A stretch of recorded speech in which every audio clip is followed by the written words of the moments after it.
So Beto O'Rourke, also known as Bet on My Stork, is getting super duper desperate with his poll numbers in the toilet.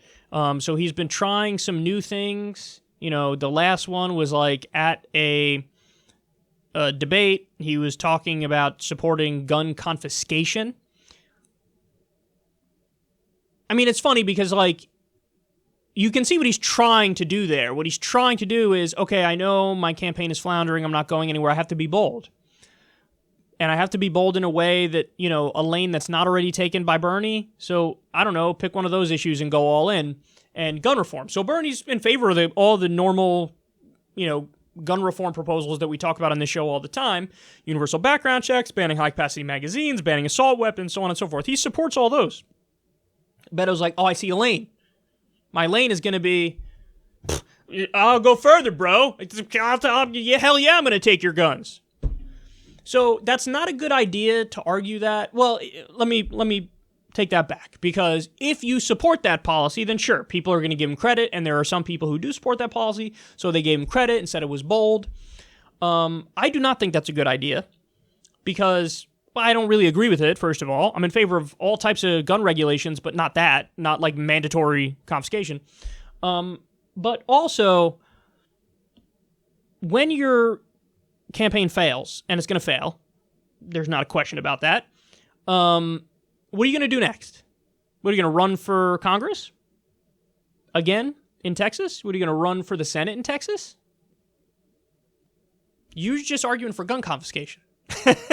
Like, you cut your political opponent's ads for them. I don't think that's an argument you win. I really don't. I think you can win any argument on gun reform if your position is universal background checks, ban on high-capacity magazines, ban on assault weapons, some sort of licensing, mental health check system. Like, you can win all of those arguments. The argument you don't win is mandatory buybacks. If you had a voluntary buyback, you could win that argument all day long. Mandatory?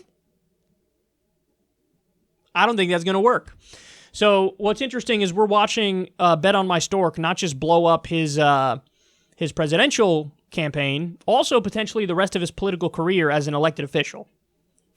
So, yikes on that. Now, here he is trying his brand new millennial outreach. Watch.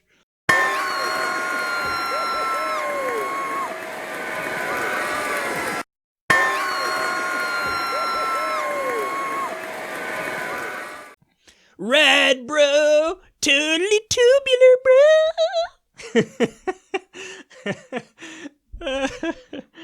He's like the embodiment of like the Gen X liberal soccer dad. Like, to him, this like, it's totally rad, bro. Tubular, bro. Let's go listen to I don't know, what's the name of like a hair band from the 80s or something? Let's go listen to Pour Some Sugar on Me, bro. Rad. Oh, this is so stupid. Why are you doing that? Don't do that. Oh my God. It's like, so it's pandering. Now, would I be going after Beto if, like, I don't know, I thought he was remotely serious policy-wise? Even if Beto was even just as good as Elizabeth Warren on policy. Now, I got a million disagreements with Elizabeth Warren, but there's at least bright spots. Her wealth tax, Consumer Financial Protection Bureau, Wall Street stuff, like, they're bright spots.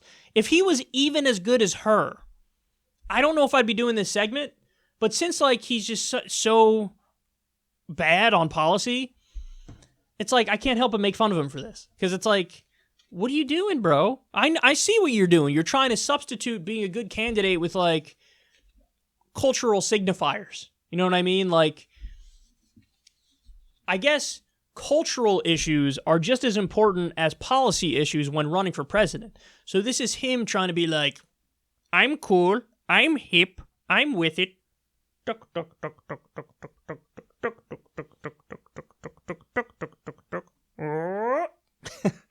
Like, stop, just stop.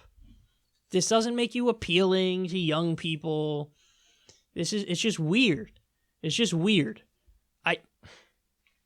So this is Beto's Pokemon go to the polls moment. That's what this is. everybody seems to like Pokemon Go around here. Well, what I want you to do is Pokemon Go to the polls. People in the audience were like, ha ha ha ha. The fuck? This is what he's doing. Did anybody watch this video of Beto skateboarding and go, I was skeptical, but he's got me now. Nobody did that. Nobody did that, man. Come on. And if they did do that, oh, goodness gracious. Wow. The 6 people who did do that are pretty scary, that this is what it takes in order to, win you over. It's like for me, if a president plays golf, because I like golf, I'm not going to be, yes, oh, now you got me. No, Trump loves golf. I wouldn't vote for him for that. So if you love skateboarding and he skateboards, I would like to think 99% of the people are going to be like, I don't care if he's skateboarding. Forget that. That's irrelevant. Who cares? So anyway, this is now the stage of the election that we're at. I would love, oh my God, how much would you love to be a fly on the wall in Beto's meetings with his staffers? Oh, I would love nothing more than that, because the conversations you're going to hear, the strategy sessions, they're so sad. So sad. Like, we all know there was that one conversation, I'm going to do it. I'm going to do it. I'm going to argue for gun confiscation. I'm going to do it. And then the cursing thing, because every time he curses, he gets positive headlines. I'm going to curse every other day now. I'm going to curse, and then that'll help. I think that'll bring me up in the polls. Standing on stuff all the time. Remember, that was earlier on in the campaign. But now it's like, Beto, we've been looking at the polls, and you're not doing too well. You're struggling, particularly with the younger demographic. You apparently only have liberal wine moms from Orange County who support you. Really strange. So we're going to need you to take some drastic action. Young voters, let's see. What do young voters like? I think they like the skateboard, and they like Zima, and they like hula hoops. And Tamagotchis. Do they like Tamagotchis? I think they like Tamagotchis. So, we were thinking about maybe doing some sort of an event with Sonic the Hedgehog and, playing into how popular Sega Genesis is, but we're going to go with the skateboard move. By our calculations, you might jump up in the polls 2 or 3% from this. 2 or 3%? Does that sound good?